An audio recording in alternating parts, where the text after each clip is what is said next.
How Xbox ruins 17. This is a Brew video. PK fire! Come on, PK Sean, fire! you got this. PK fire! PK fire! Keep that grilled on.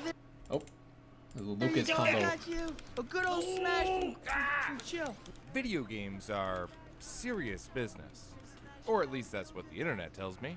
They are a Serious billion business. dollar market with True. ties to many other industries. But usually messing around in your favorite game doesn't lead to legal action, which is not the case with today's topic. Stop right there, criminal scum! So settle in for a case that saw a group of gamers dig too deep. One which started with fun and ended with theft, industrial espionage, international fugitives, fatalities, and the flagship series for one of the biggest tech Fatality? companies in the world. Mortal Kombat? Wait, did they steal an Xbox? Sounds crazier than that. Super This oh, episode hacker. deals with a topic that may be contentious to some, and which delves into the realm of potentially problematic, even illegal behavior. We're not lawyers. We're just looking at the topic from an unbiased perspective. Do not take anything we say as legal advice, and please do not send any hate to anyone listed in this video. With that out of the way, let's get into it. Who's Mario? Wait, why do you say it like Like Mario? any good case, our story starts with the crew. Lessa. And like any crew, the Xbox Underground starts with the brains. In this case, one David Xenomega Pecora. Born in Mississauga, Canada, Pecora was playing computer games before he could read or write. According to Wired, he had made his own web browser by elementary school, and by 2002, he had entered the world of Xbox hacking. And it was through this world that he'd meet kindred spirits, like Rowdy Van Cleve, the Fixer, of a certain sort. Already a member of an Xbox hacker group, Van Cleve had heard that an electronics recycling facility had Xbox DVD drives on sale for cheap. He went looking for a deal and found a jackpot. Xbox 360 dev kit motherboards. Thousands of them. For those not in the know, a dev kit is a version of a console specifically made for game developers. They have additional permissions, including the ability to create programs for the console and to Wait, download where did early he find builds it? of games for quality assurance purposes through an Where did he find it, he said? A warehouse? Just a random one? hacker group. Van Cleve had heard that an electronics recycling facility had Xbox DVD drives on sale for cheap. Oh, He went looking recycle. for a deal and found a jackpot. Xbox damn. 360 to download That's early wild. builds of games for quality assurance purposes through an industry network known as PartnerNet, also known as something you don't want the public to have. But for the Xbox hackers, this was the dream. Taking these motherboards, which were meant to be securely destroyed, they played unreleased builds of games and tried making and running their own programs. Pokora managed to impress Van Cleve enough to score a motherboard for himself. Damn, I didn't and even for think of that. others, allegedly acting as a motherboard salesman for Van Cleave. Anthony Clark He, found like, Pokora through pre-tries Halo some shit. modding sites and became Break the fascinated by system. Pokora's posts. A skilled hacker himself, Clark could turn the Xbox's machine language into a proper programming language, and Do the things two you're not teams supposed became to. fast friends. They even found ways to make money from their hobby. The two offered modded Call of Duty servers with superpowers like flight or the ability to phase through walls for up to $100 per half hour. For a little more, they Classic. offered longer-term cheats they called infections. The business was lucrative, to say the least.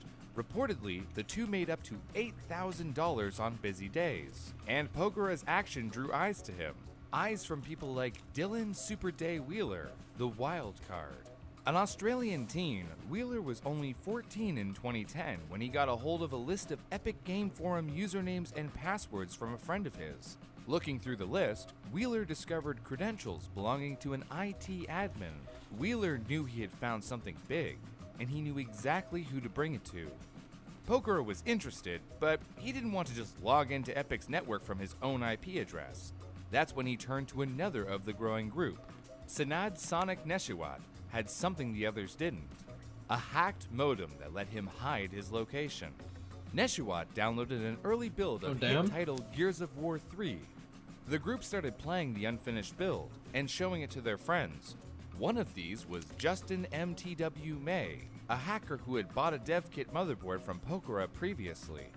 But just days after showing May the build, it was leaked to torrent site The Pirate Bay, which is when Epic called the FBI. Needless to say, this freaked out the crew. In the words of Neshiwat, they were just I mean, that's talking the to each other, FBI, and the Alphabet FBI Boys. agent was like, "Oh, I don't see any intrusions. I just see malware from South Africa or something like that." I'm like, "Okay, so they're not onto us, so let's stop while we're ahead." But not everyone played it safe. While at the Boston PAX Gaming Right. Convention, May saw a chance to sneak into the booth of Atomic Games and stole the code for the unreleased game, Breach. However, he was spotted by staff God. and arrested after trying to escape into the Right. crowd. According to some witnesses, May had What game? Did he say Breach? into the booth of Atomic Games and stole the code for the unreleased game, Breach. However, he was spotted by staff and arrested after trying to escape into the crowd. According to some witnesses, kinda familiar. May had claimed to know of bigger wild. things to the authorities as he was arrested. As time went on, the Xbox Underground added more members like Nathan, anime freak LaRue, who had created a program to mint fake coins to buy virtual items in the popular soccer game EA's FIFA 2012. Wait, he was But getting compared coins? to what was still to come, this was all small scale. Through May, Pokora had started selling stolen pre-release copies of video games to a buyer known only as Xbox Dev Guy for a few $100s each. Now the team had a chance to get their hands on something more tangible.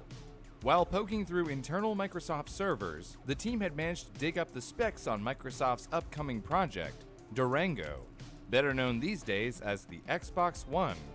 But instead of selling the information, the team came up with a different plan. Damn, they were like decided to holding build their information own. for time. then. Finding matching parts, the team had the components shipped to LaRue's house where the bootleg Xbox was assembled. They managed to find an Xbox hacking group out of the Seychelles who were willing to buy it for $5,000 US. The money went to LaRue, and May volunteered to ship the Xbox out. But it never made it to the Seychelles, and the team got nervous and more suspicious of May, believing he may have turned coat after his arrest at PAX. And they had good reason to be. While snooping around game developers, the Xbox Underground found something on Spec Ops series developer Zombie Studios' servers. A link to US military servers, which is where they got an Apache helicopter training simulator and attracted the attention of the Training US Army sim. themselves. With growing heat, the question of how to end things Oh, so much rose, for, like, and laying Wheeler, low. What the the answer fuck? seemed to be in I a thought they blaze wanted to of lay glory. low. What the fuck? He posted an eBay auction for a second bootleg Xbox One that rose over to $20,000 They had, like, the scare and just before kept eBay going. pulled the listing. The publicity of this led to a falling out between Wheeler and Pokora. Wow, this story about video games sure got dark. Speaking of video games, This episode is brought to you by World of Tanks. Do you feel the Tanks. fires of wrath burning within when some jerk blows through traffic in a 10-ton tank right in front of you? No. Yes. Maybe. So, I don't know. 500 gold and 7 days Oh, premium wow. access. Get playing for free and show them your war face. with so I many used to have a eyes teacher on play them, that. it was only a matter of time until the other boot dropped. And it Never really dropped got hard. into it. LaRue was the first to go down, going dark after being arrested by the FBI. Granted bail, they tried to flee to Canada and wound up in a standoff with the Canadian border guard, which led to LaRue stabbing themselves multiple times until they collapsed. Well, himself. Surviving, LaRue was sentenced to 24 months in prison. During this time, LaRue came out as transgender and changed names to Holly. According to the Darknet Diaries podcast, they lost their life in a motel in Fresno, California. It was believed by local authorities that they took their own life, along with another woman. Neshiwat was the next to fall. what? In December 2012, Jeez. the FBI had traced him to the team and raided his home. He posted a copy of his warrant online, which Wheeler picked up and used to dox the special agent and judge involved in the case. Having drawn more attention, Wheeler was arrested by Australian police in connection to the team in an early morning raid.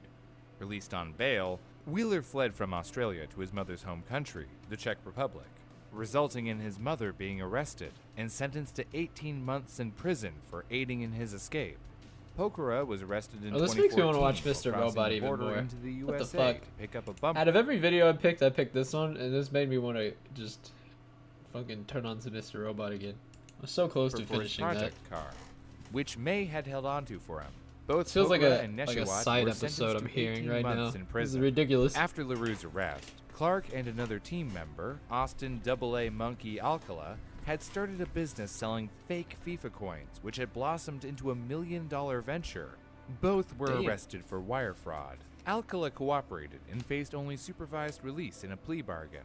Clark passed away from a lethal mixture of alcohol and medication before his trial ended. His Oof. family insists it was not intentional.